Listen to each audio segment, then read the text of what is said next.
pero gracias a los que pudieron estar aquí hoy con nosotros y a los que nos están viendo desde casa, también bienvenidos a The Heights en español. Mi nombre es Juan Navarro, soy uno de los pastores aquí y hoy vamos a estar empezando una nueva serie de predicaciones en el libro de Hechos, que hemos titulado Imparable, el Evangelio se hace viral.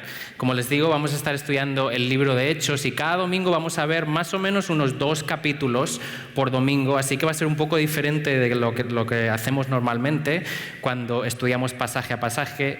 En esta serie vamos a estar predicando 2 capítulos por domingo y vamos a ver cómo empezó la iglesia justo después de ascender Jesús a los cielos, después de haber resucitado, después de haberles dejado la gran comisión a los discípulos. En esta serie vamos a ver cómo el mensaje del Evangelio de salvación por gracia, a través de la fe en Jesucristo, vamos a ver cómo se esparció, cómo fue desde Jerusalén hasta lo último de la tierra.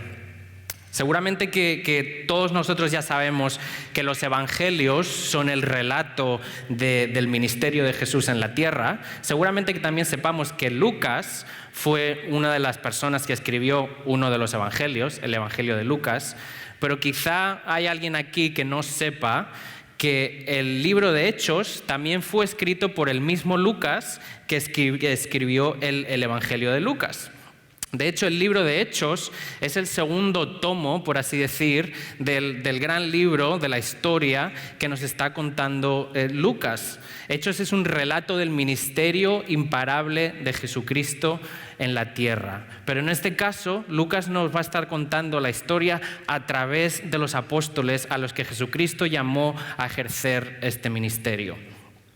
En Hechos vamos a ver cómo el Evangelio se hizo viral, como les estoy diciendo, cómo la iglesia empezó a crecer por todos lados gracias a la fidelidad de los discípulos, de los apóstoles que iban compartiendo el Evangelio de salvación en Jesucristo allá por donde iban.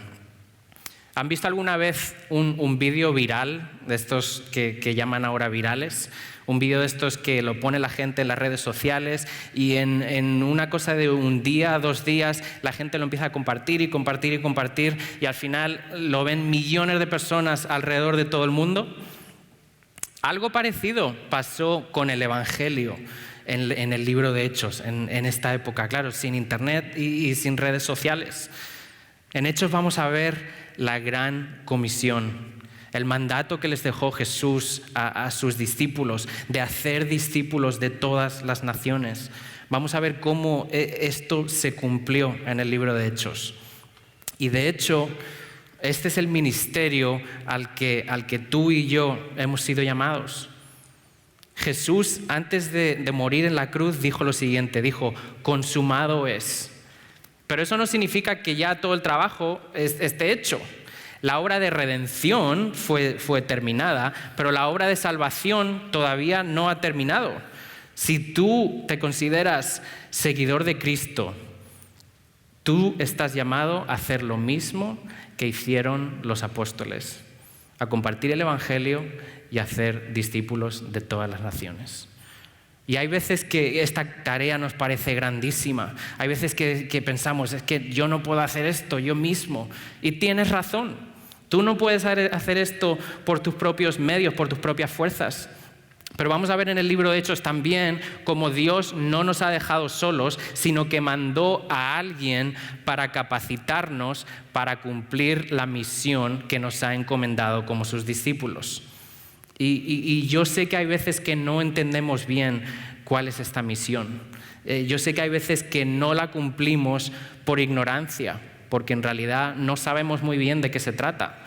Pero yo sé que hay otras veces que no la cumplimos por otros motivos. Hay veces que no la cumplimos por comodidad, porque somos vagos. Quizás no la cumplimos por temor o por vergüenza.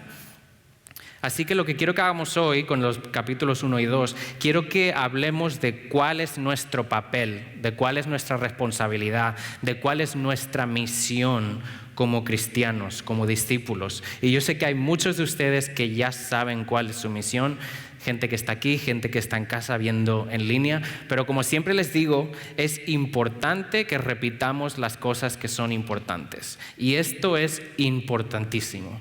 Así que hoy, como les digo, vamos a ver los primeros 2 capítulos del libro de Hechos. No los vamos a leer como hacemos normalmente, van a tener los versículos en las pantallas para que lo puedan ir siguiendo. Y les quiero mostrar los 4 puntos que vamos a ver en la predicación de hoy. En el día de hoy, como les digo, vamos a responder la pregunta: ¿cuál es nuestra misión? La misión incluye, primer punto que vamos a ver hoy, compartir sobre el reino de Dios. También vamos a ver cómo tenemos que saber que no podemos cumplir esta misión por nuestras propias fuerzas, por nuestra cuenta. Tenemos que saber que tenemos que obedecer la gran comisión. Y por último vamos a ver cómo tenemos que ser la iglesia. Así que antes de empezar, déjenme orar por este mensaje. Señor, te damos gracias por la vida que nos das. Gracias por tus bendiciones que no nos merecemos. Gracias por el hecho de que podemos estar aquí, de que podemos estar aprendiendo de tu palabra. Y te pedimos otra vez, Señor, que tú nos hables a través de ella y que nos transformes, que nos ayudes a aplicarla, que nos ayudes a entender cuál es nuestra misión como discípulos de Cristo. Te lo pido en su nombre. Amén. Como les decía, este libro, el libro de Hechos, está escrito por Lucas, y este libro está dirigido a una persona, a un hombre que se llama Teófilo. Este hombre Teófilo es al que le escribió el Evangelio de Lucas también, y por eso vemos que Lucas se refiere a este hombre en los primeros versículos del capítulo 1. Vemos cómo Lucas se refiere a Teófilo y a la historia que le había contado de Jesús, al Evangelio de Lucas. Nos dice Lucas aquí en estos primeros versículos del capítulo 1, nos habla de un Jesús que fue llevado al cielo. Y esto es importantísimo porque el momento de la ascensión de Jesucristo a los cielos marca el comienzo de Hechos de los Apóstoles. El fin de los evangelios, por así decir, en realidad es el comienzo. Es el momento en el que el evangelio empezó a hacerse viral y empezó a extenderse por todos los lados después de que Jesús le hubiese dado las instrucciones, la gran comisión a los apóstoles. Un Jesús, nos va a decir Lucas, que padeció la muerte, pero que resucitó y se les apareció a muchas personas. Un Jesús, dice Lucas, que nos habla sobre el reino de Dios.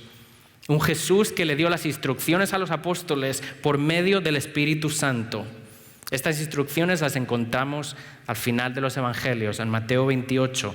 Instrucciones o mandatos de ser testigos. ¿Testigos de qué? Testigos de lo que habían visto, de lo que habían experimentado, de lo que habían aprendido de Él. Un Jesús, dice Lucas, que se le apareció a muchos después de resucitar. Jesús no solamente mandó a los discípulos a que fueran sus testigos y ahí está. Jesús resucitó y se les apareció a muchos, les dio la prueba más convincente que les podría haber dado jamás de que Él es el Mesías, de que Él ha vencido a la muerte, de que Él había muerto por nuestros pecados. Un Jesús, dice Lucas, que les habló sobre el reino de Dios. Durante los 40 días que Jesús estuvo en la tierra, después de haber sido resucitado y antes de ascender al cielo, Jesús no solamente les aseguró a los discípulos que Él estaba vivo, Jesús les siguió compartiendo sobre el reino de Dios. Jesús vino a hablarles, a invitarles al reino de Dios antes de ser crucificado y después de haber sido resucitado.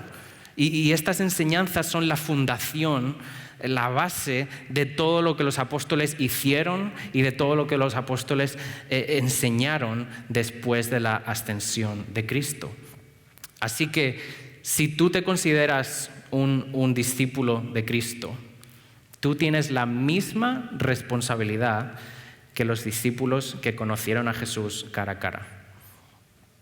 Este reino de Dios del que Jesús les habló, al que Jesús les invitó, es el mismo reino de Dios del que nosotros tenemos que hablar, del que nosotros tenemos que compartir, al que nosotros tenemos que invitar a otras personas, porque Jesús quiere que más y más personas pasen la eternidad con Él. Vamos con el segundo punto, porque lo interesante de todo esto es que Jesús nos deja una misión que cumplir, pero en realidad nosotros no podemos cumplir esta misión por nosotros mismos. Esta misión viene de Él y es Él quien nos capacita a hacerla, a cumplir esta misión. Para cumplir esta misión necesitamos el poder del Espíritu Santo en nosotros. El poder que necesitamos para ser valientes, el poder que necesitamos para dar testimonio de Jesucristo a todas las naciones, viene del Espíritu Santo. Ven en el versículo 4, los ven en la pantalla. En el versículo 4, como Jesús les dice a los discípulos que no se vayan todavía a cumplir esta misión, que no se vayan de Jerusalén todavía. Yo sé que hay veces cuando algo nos gusta muchísimo, estamos apasionados por algo y queremos hacerlo de inmediato y no podemos esperar a hacerlo. Pero aquí les dice Jesús, le dice, espérate, tienes que espérense a la promesa del Padre, la promesa del bautismo del Espíritu Santo. En el versículo 4 vemos cómo Jesús les prometió que iban a ser bautizados en el Espíritu Santo, es decir, inmersos en el Espíritu. Cuando nosotros ponemos nuestra fe genuina en Jesucristo, nosotros recibimos al Espíritu Santo, nosotros somos inmersos en el Espíritu Santo. El bautismo en el Espíritu no es para salvación. En realidad el bautismo en el Espíritu ocurre en el mismo momento que de la salvación. La salvación es por gracia a través de la fe en Jesucristo. Pero mira lo que dice el versículo 8. Dice el versículo 8, ¿para qué es el bautismo en el Espíritu? Dice, es para recibir poder. ¿Poder para qué? Para ser testigos de Jesucristo. Y algunos están pensando, bueno, ¿yo necesito poder para ser testigo de Jesucristo? Por supuesto que sí. Todos nosotros necesitamos al Espíritu Santo en nosotros para cumplir esta misión. Miren también el mundo en el que vivimos, la sociedad en la que vivimos. Por supuesto que necesitamos el poder del Espíritu Santo en nosotros para cumplir esta misión. A los apóstoles se les dio el mandato de la gran comisión. Y Dios les aseguró que estaban capacitados para cumplir esta misión. ¿Cómo? A través del Espíritu Santo. Los discípulos no tenían que dar testimonio solamente de Jesucristo. Los discípulos tenían que ser testigos. Tenían que ser testimonios vivientes de Jesucristo. ¿Dónde? En Jerusalén, en Judea, en Samaria, hasta lo último de la tierra. Y no me quiero centrar en este punto, pero luego en el capítulo 2, en los primeros 12 versículos del capítulo 2, vemos cómo el Espíritu Santo desciende, vemos cómo la promesa del Espíritu Santo se cumple, el Espíritu viene sobre los discípulos de Cristo y es a partir de aquí que los discípulos de Cristo empiezan a cumplir la misión que Cristo les había encomendado. En el capítulo 2, después de que el Espíritu Santo descendiera en el día de Pentecostés, vemos cómo Pedro se dirige a la multitud de personas que estaba allí enfrente de ellos. Y la manera en que Pedro se dirige a la multitud, como nos cuenta el capítulo de Hechos, vemos como que nos lleva a pensar que Pedro va a decir algo que es de suma importancia. Pedro, nos dice la palabra, que alzó la voz bien fuerte y con valentía, no como el Pedro que vemos en los evangelios, que hasta llegó a negar a Jesucristo 3 veces, con fuerza, con valentía, con atrevimiento, por el poder del Espíritu Santo, se dirigió a la multitud y dijo lo siguiente. Versículo 22. Les dice que Jesús fue enviado por Dios, que hizo milagros y prodigios por el poder de Dios. Sigue diciendo Pedro que este Jesús que fue enviado por Dios vino a morir por nuestros pecados en la cruz según el propósito y el previo conocimiento de Dios. Y la cosa no se acaba ahí. Versículo 24 dice que Él resucitó al tercer día, porque la muerte no podía contener a Jesucristo. La muerte no podía tenerle bajo su dominio, y demostró que Él era Dios, que Él es Dios. Versículos 32 y 33 nos dice Pedro, hay testigos de la resurrección. No se están inventando esto, hay testigos que lo vieron. Y después sabemos que ascendió al cielo y que fue exaltado en poder por Dios, y ahora nos ha enviado a su Espíritu Santo que está con nosotros siempre. ¿Quién es este Jesús? Dice Pedro bien alto en el versículo 36, el Señor y el Mesías. Él es Dios, Él es el Señor, Él es nuestro Salvador. Así que dice Pedro en el versículo 38, arrepiéntanse de sus pecados, pongan su fe en Jesucristo, el que murió por nuestros pecados, bautícense, empiecen a vivir para Él por el poder del Espíritu Santo. ¿A qué les suena esto, iglesia de Heights en español? ¿A qué les suena esto? A Mateo 28. A la gran comisión, hagan discípulos de todas las naciones, bautizándolos en el nombre del Padre, del Hijo, del Espíritu Santo. Enséñele todo lo que yo les he mandado. Eso mismo estaba haciendo Pedro aquí. Y esa valentía, esa confianza, esa fuerza, incluso el saber hablar de Pedro, viene de parte del Espíritu Santo, que ya vivía en Pedro y que le estaba capacitando para cumplir la misión, la gran comisión.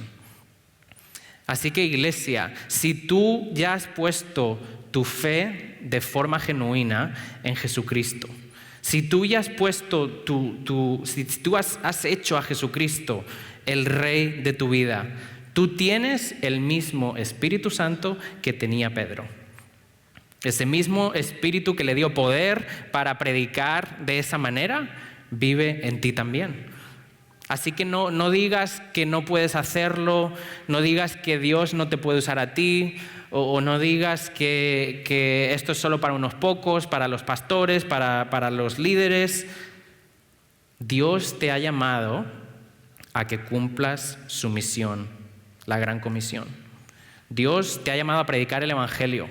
Dios te ha llamado a hacer discípulos. Y si no sabes por dónde empezar, empieza en tu casa. Quizás tu esposo, tu esposa no conoce a Jesucristo.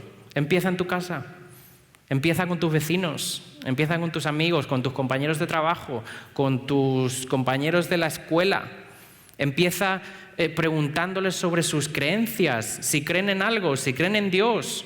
Pregúntales si van a la iglesia. Invítalos a la iglesia si no vienen. Cuéntales tu historia, cuéntales tu testimonio, cuéntales lo que Dios ha hecho por ti, cómo Él te ha cambiado la vida. Y recuerda siempre que el Espíritu Santo está contigo, que el Espíritu Santo te va a guiar y te va a ayudar a hacerlo absolutamente todo, porque recuerda que tú por tus propias fuerzas no puedes hacer esto. Así que dale gracias a Dios de que te ha dado su Espíritu para cumplir la misión que nos ha encomendado como sus discípulos. Dice la palabra que después de que Pedro predicara este mensaje en frente de la multitud, dice la palabra que se unieron unas 3,000 personas a la iglesia. ¿Y qué nos dice el capítulo 2 de lo que hacían estas personas que se unieron a la iglesia? Como discípulos de Cristo, como personas que habían puesto su confianza, su fe en Jesucristo, como personas que habían recibido el Espíritu Santo, como personas que habían dado el paso de obediencia en el bautismo, estas personas eran la iglesia. ¿Y qué hace la iglesia? Versículo 42. Dice, se mantenían firmes en la enseñanza de los apóstoles. La iglesia primitiva tenía la necesidad de profundizar más y más en la verdad, de profundizar más y más en la comunión con Dios en Cristo a través del poder del Espíritu Santo. Y por eso se mantenían firmes en la enseñanza de los apóstoles que habían visto, que habían vivido, que habían aprendido de Jesucristo mismo. Se centraban en el Evangelio de Cristo, en el Cristo que vino a morir por nosotros en la cruz, en el Cristo que resucitó, en el Cristo que ascendió al cielo. Se centraban en el Evangelio puro. Ninguno de los apóstoles enseñaba otras doctrinas. Ninguno de los apóstoles se ponía a compartir su propia opinión de ellos mismos. Todos se mantenían firmes en el Evangelio y nada más. Sigue diciendo el versículo 42, en la comunión.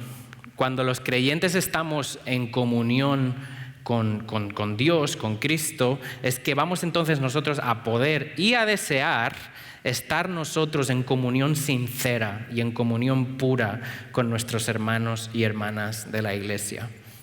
Sigue diciendo que se centraban, se mantenían firmes en el partimiento del pan. La iglesia se reunía con este propósito. ¿Para qué? Para celebrar, para recordar lo que Jesucristo había hecho por ellos en la cruz.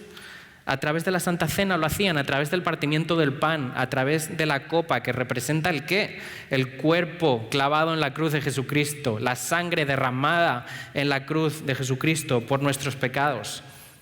Sigue diciendo, en la oración, la iglesia se mantenía firme en la oración. Dependían de Dios de esa manera, lo hacían juntos, la iglesia. Esta es la iglesia. ¿Qué hacemos aquí nosotros cada semana en The Heights en español? Nos mantenemos firmes en la palabra. En esta iglesia no vas a escuchar predicaciones o enseñanzas extrañas. No vas a escuchar nuestras propias opiniones sobre cualquier tema del que estemos hablando.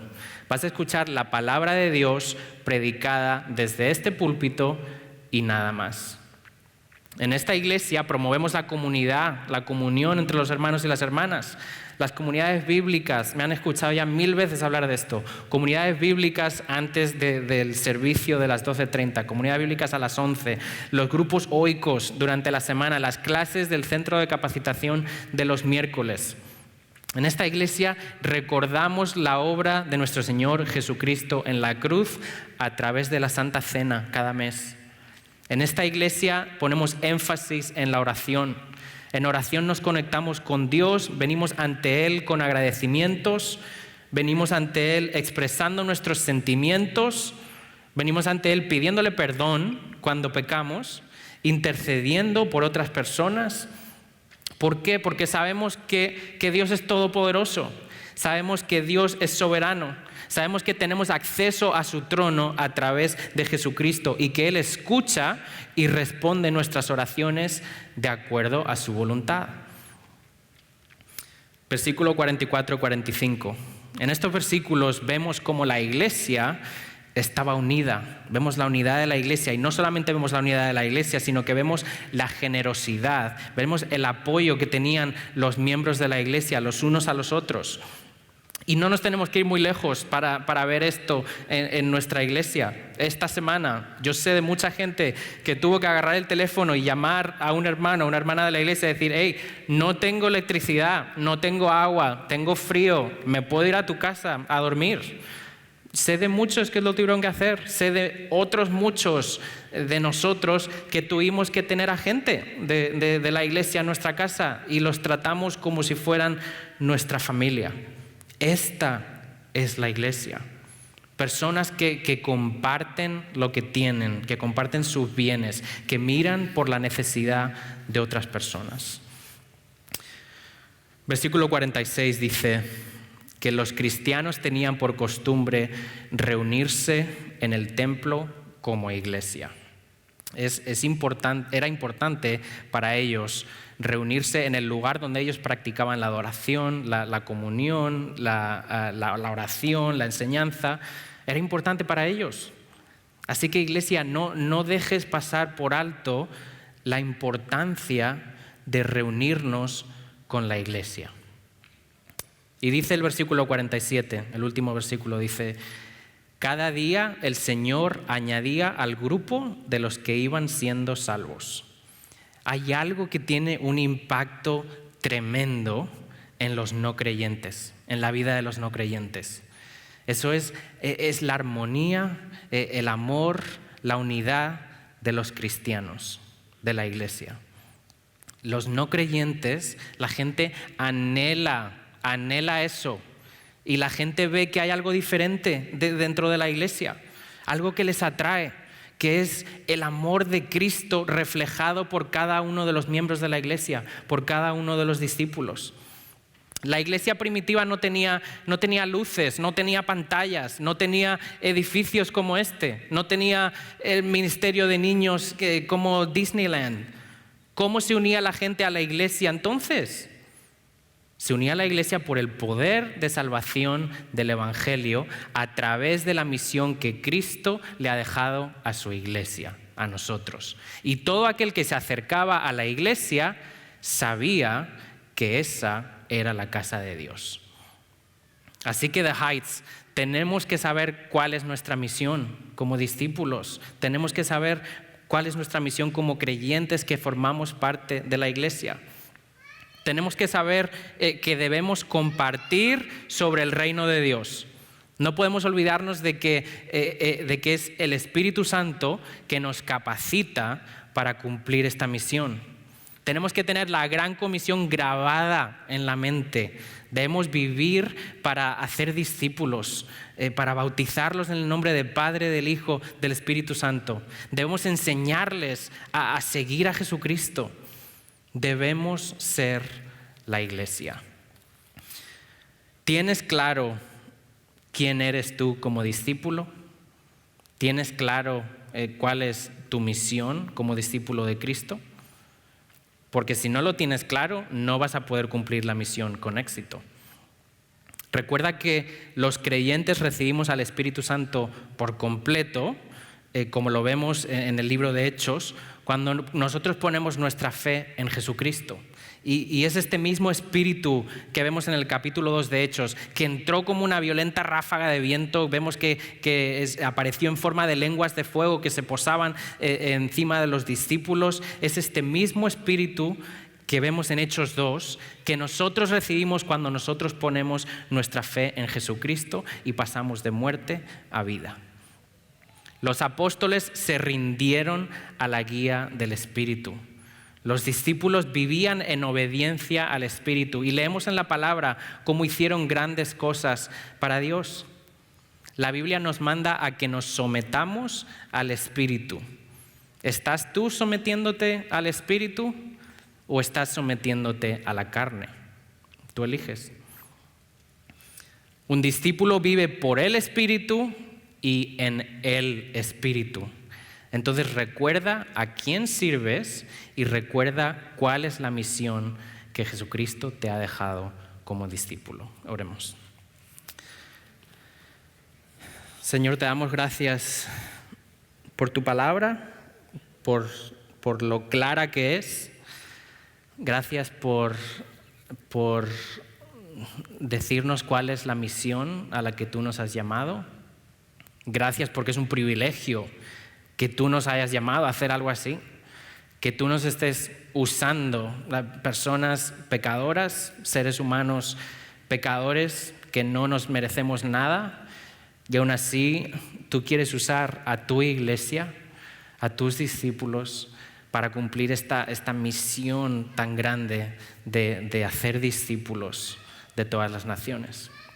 Señor, te pedimos que por favor nos centres en nuestro ser, nuestra mente, nuestro corazón, que nos centres en esta misión, que no nos alejemos de ella, que no nos descentremos, que estemos siempre centrados en ti y en esta misión.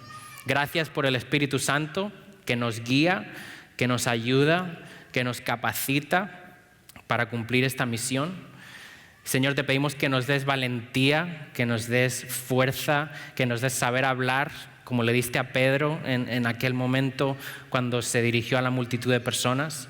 Te pedimos que nos des esas cualidades cuando nosotros estamos hablando, compartiendo sobre el reino de Dios con otras personas. Te lo pedimos todo en el nombre de Jesús. Amén.